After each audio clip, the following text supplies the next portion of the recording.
سر پاکستان کے اقتصادی حالات کے بارے میں ایک ماہر اقتصادیات نے تبصرہ کیا ہے کہ حکومت پاکستان کا دیوالیہ نکل چکا ہے. آبادی میں 3.1 کا اضافہ ہو رہا ہے لیکن آمدنی میں -0.26 کی کمی ہو رہی ہے. IMF سے جو مدد ملتی ہے اس کا 80% حصہ سود میں چلا جاتا ہے. تو ایسے حالات میں پاکستان جتنے آزاد کے ساتھ جگلنگ کرنے والے لوگ ہیں، آزاد کے کھیل کھیلنے والے، وہ جو مرضی بنا کے دکھا دیں. ہمارا واقعہ یہ ہے کہ جہاں تک پاکستان کی عام معاشی حالت کا تعلق ہے اس میں کوئی خرابی نہیں ہے. صرف حکومت کو جو پیسہ جانا چاہیے وہ جیبوں میں جا رہا ہے، اور اس کی وجہ سے اب لاہور میں جائیں، کراچی میں جائیں، ابھی تک حالات کے خطرناک ہونے کے باوجود جو اڈے ہیں عیش و عشرت کے اور ویسے زندگی میں تناؤ کی جگہ جہاں موجود ہیں وہ بھری پڑی ہوتی ہیں. دکانیں، بازار پررونق ہیں. کسی چیز میں بھی ایسی کمی دکھائی نہیں دیتی جس سے اقتصادی بدحالی کے آثار ہوں. سمجھیں؟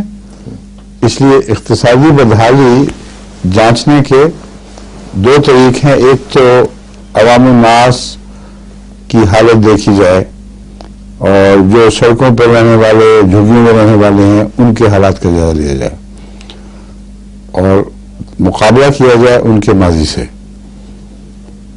اگر وہاں حالت بدتر ہو رہی ہے تو یہ یقینی طور پر بدحالی کی نشانی ہے یا خطرناک بدنظمی کی یا ظلم کی نشانی ہے. دوسرے مراکز جو ہیں جہاں زندگی کا اوپر کا طبقہ چلتا پھرتا رونقیں بناتا دکھائی دیتا ہے، اس کا جائزہ لیا جائے. اگر اس میں کمی آ رہی ہے، کچھ مدم پڑ رہے ہیں، کچھ ریسٹوراں بند ہو رہے ہیں، تو معلوم یہ ہوگا کہ پھر نیچے سے اوپر تک کوئی بدحالی ہے. اور اگر ان دونوں جگہ حالات درست ہوں تو تیسرا ہے پبلک سروسز، پانی کا انتظام، روڈ، ٹیلی فون کے انتظامات وغیرہ، سڑکیں اور دیگر آمد الناس کی سہولتوں کی وہ چیزیں جن کا حکومت سے تعلق ہے، بجلی وغیرہ، ان میں نظام ٹوٹتا ہوا دکھائی دے رہا ہے.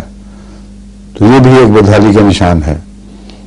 اور اگر وہ بہتر ہو رہا ہے تو یہ صاف پتہ چل رہا ہے کہ اتنا برا حال نہیں ہے. ریلویز ہیں، بسوں کا نظام ہے وغیرہ وغیرہ. تو ان سب باتوں پر عمومی نظر ڈال کر اور صرف وقتی حالت کو ایک حصے میں دیکھ کر فیصلہ نہیں ہو سکتا. عمومی نظر ڈال کر ان تمام امور پر گہری نظر سے، ان تمام امور کا گہری نظر سے جائزہ لے کر پھر اگلے سوال اٹھتے ہیں، ان کا حل بھی چاہیے. وہ سوال یہ ہیں کہ کیا ملک کی واقعتاً مجموعی دولت کم ہو رہی ہے یا ملک میں بددیانتی بڑھنے کا رجحان پہلے سے بہت زیادہ ہو چکا ہے. اور آمد الناس میں اگر جو مڈل کلاس ہے اس کو ہم نے پیچھے چھوڑ دیا تھا، جس کو ہم وسطی طبقہ کہتے ہیں، اس پر نظر ڈالنا بھی اس میں بہت ضروری ہے. اگر مہنگائی کے باوجود وسطی طبقہ کا روزمرہ کی زندگی پہلے سے بہتر ہے یا وہ خوشحال ٹھیک ٹھاک دکھائی دے رہے ہیں، تو اس کے آگے پھر تجزیے ہوتے ہیں. وسطی طبقے میں ملازمت پیشہ کا کیا حال ہے اور غیر ملازم پیشہ کا کیا حال ہے، روزمرہ کے درمیانی تجارتوں والے کا کیا حال ہے اور دوسروں کا کیا حال ہے، یہ تجارتیں ٹوٹ رہی ہیں کہ نہیں. اور جہاں تک ملازم پیشہ کا تعلق ہے وہ اگر بہتر حال میں ہے تو یہ ساری تصویریں یہ نقشہ بھی پیش کر سکتی ہیں. ایک کہ ملک ٹھیک ٹھاک ہے، اقتصادی لحاظ سے کوئی مسئلہ نہیں ہے، صرف بددیانتی حد سے زیادہ بڑھ چکی ہے. جو پیسہ جس کی جیب میں جانا چاہیے وہاں نہیں جا رہا، دوسری جیبوں میں جا رہا ہے. اور جو لوگ حکومت چلا رہے ہیں وہ بھی خوشحال ہیں، منصف بھی خوشحال ہیں، جن کے خلاف فیصلے ہو رہے ہیں وہ بھی خوشحال ہیں. اگر بدحال ہے تو ملک بحیثیت مجموعی اور سارا ملکی نظام غریب ہو گیا ہے. یہ ایک تصویر ابھرتی ہے، اور جہاں تک میں سمجھتا ہوں یہ تصویر ہے جو دراصل اس وقت ہمارے ملک کی نمائندگی کر رہی ہے۔ عمومی جائزے سے تفصیلی طور پر تو اس طرح نقطہ بہ نقطہ مجھے اتفاق نہیں ہوا کہ میں تفصیل سے جائزہ لوں، اور آنے والے جو خبریں بتاتے ہیں ان سے میں جمع کر رہا ہوں۔ دوسرا مجھے یہ دکھائی دے رہا ہے کہ غریب کی حالت خراب ہو رہی ہے اور اس میں کسی کو دلچسپی نہیں ہے۔ جتنی بھی اصلاحی مہمات ہوتی ہیں، چلتی ہیں، حکومت کی طرف سے ہوں یا سیاست میں شور ہو، سب بے نتیجہ ہوتی ہیں۔ محض ایک دکھاوا، ووٹ لینے کا ذریعہ، یا پولیٹیکل پارٹیز کا دوسری پولیٹیکل پارٹیز کے خلاف حملہ کرنا، حکومت کو رگیدنا، یہ ساری چیزیں بسا اوقات غریب کے حوالے سے چلتی ہیں۔ اس لیے دکھائی یہ دیتا ہے کہ کچھ ہمدرد ہیں اور کچھ غیر ہمدرد ہیں۔ کچھ ہمدرد ہیں جو غریب کی ہمدردی میں غیر ہمدرد طاقتوں کے پیچھے پڑ گئے ہیں۔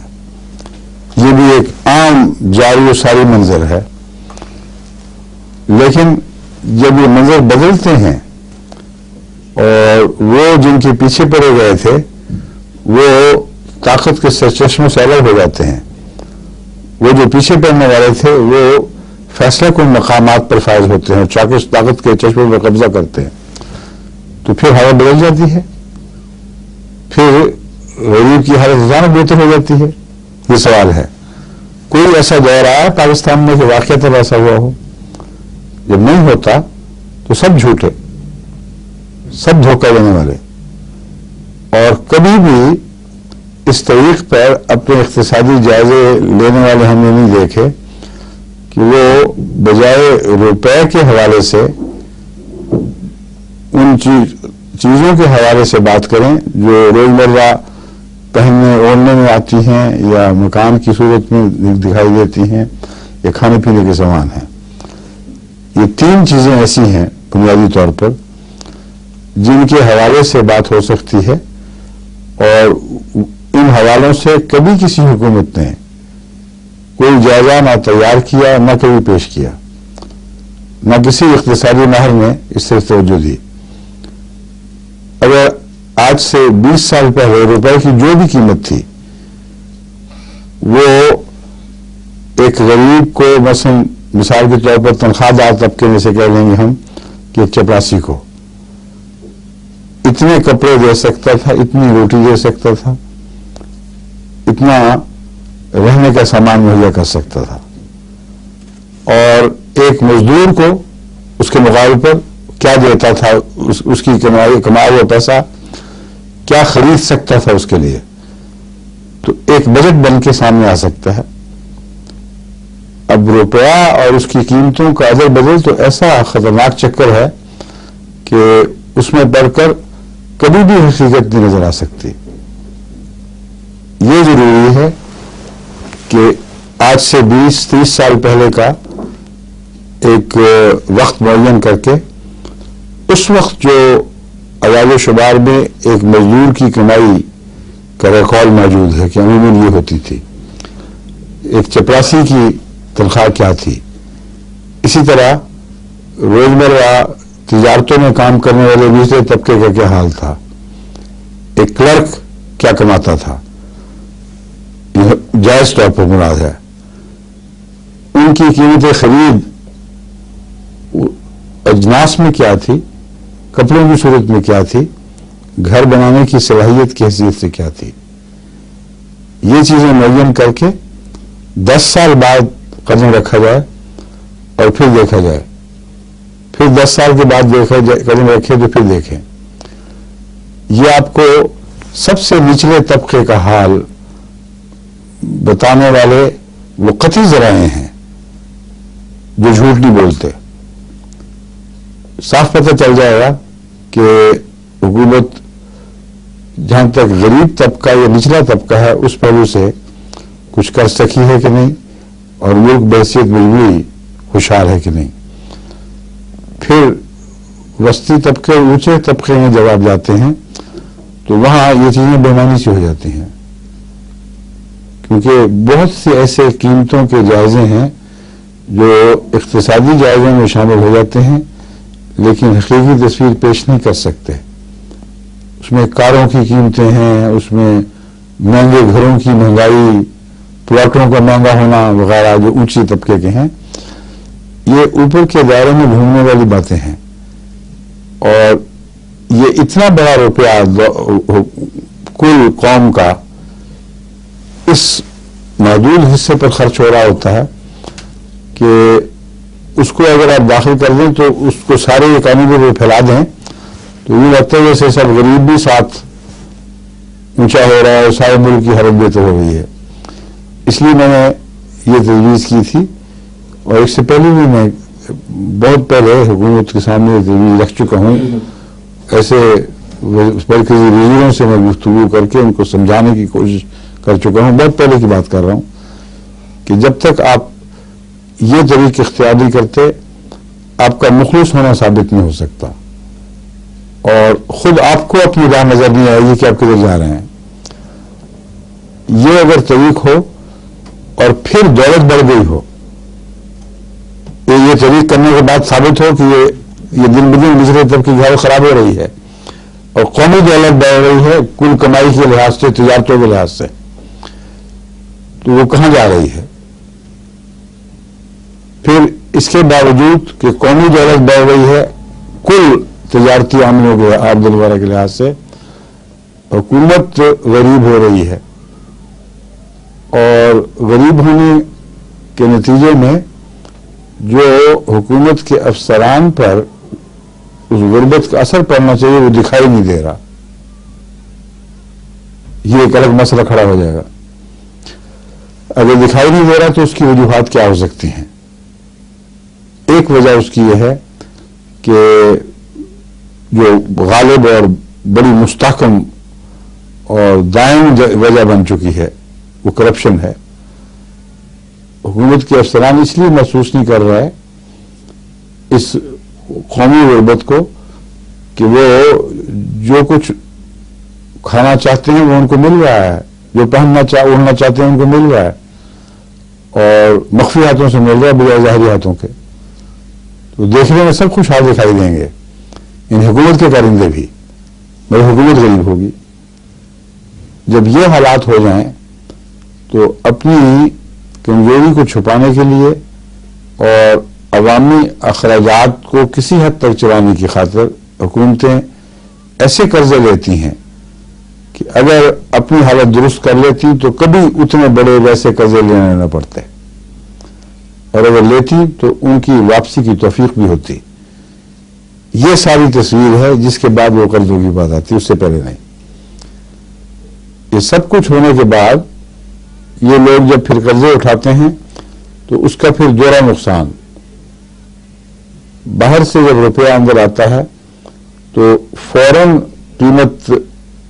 روپے کی قیمت خرید گرتی ہے، کیونکہ وہ اندرونی اقتصادی نظام کا کمایا ہوا روپیہ نہیں ہے جو ایک براہ راست تعلق رکھتا ہے. مفت کا روپیہ باہر سے آتا ہے، وہ جب حکومت کے ہاتھ میں آتا ہے حکومت خرچ کرتی ہے تو افراط زر ہے. افراط زر ہوتا ہے تو قیمتیں گر جاتی ہیں، اور بیرونی جہاں تک تعلق ہے حکومت کو باہر سے کوئی چیزیں خریدنے کا موقع مل جاتا ہے. جہاں تک اندرونی تعلق ہے کچھ لوگ ٹھیکیدار امیر ہو رہے ہوتے ہیں، کچھ اور لوگ جو خرچ کرتے ہیں حکومت کے کرندے اور زیادہ روپے کے اوپر قابض ہو کر اس کو غلط راہوں پر چلانے کا اقتدار حاصل کر لیتے ہیں. تو اندرونی طور پر تو بہت سا روپیہ ضائع ہو جاتا ہے اس طریق پر. بیرونی طور پر جو سودے ہوتے ہیں باہر کی تجارتوں سے، یہ غریب ملکوں میں، صرف پاکستان کی بات نہیں کر رہا، یہی ہو رہا ہے، ان میں سودا کرنے والے اپنے مفادات غیر ملکوں میں محفوظ کرا لیتے ہیں، اور اربوں روپیہ اس طرح ملک سے باہر، ملک کی امداد کا ملک سے باہر رہ جاتا ہے، اور ذمہ داریاں اس کی ادائیگی کی کلیتاً ملک پر آ پڑتی ہیں.